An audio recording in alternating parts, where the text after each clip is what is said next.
శ్రీ లలితా సహస్రనామ స్తోత్రంలోని 636వ నామం గంధర్వ సేవిత. మంత్రస్వరూపంలో శ్రీ గంధర్వ సేవితాయై నమః. ఈ నామాన్ని పరిశీలిస్తే గంధర్వుల చేత సేవించబడే తల్లి అని అర్థం మనకు తెలియవస్తుంది.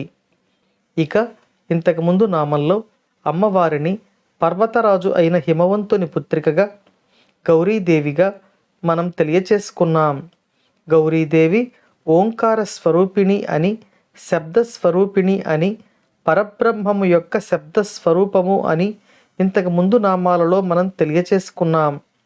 అటువంటి శబ్ద బ్రహ్మస్వరూపిణి అయిన గౌరీదేవి ఈ నామంలో గంధర్వ సేవిత అని తెలియబడుతున్నారు.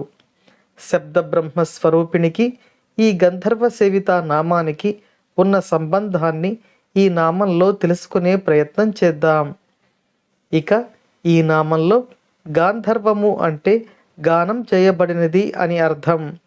అమ్మవారు శబ్దస్వరూపిణి కాబట్టి ఆ శబ్ద సమూహంలోని అక్షరాలను, రాగాలను తీసుకొని గంధర్వులు చేసే గానం గాంధర్వ గానము.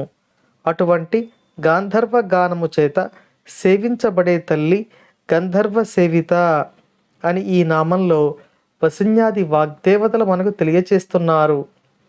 అటువంటి తల్లి యొక్క ఆశీర్వాదం మనందరిపై ఉండాలని కోరుకుంటూ ఓం శ్రీమాత్రే నమః.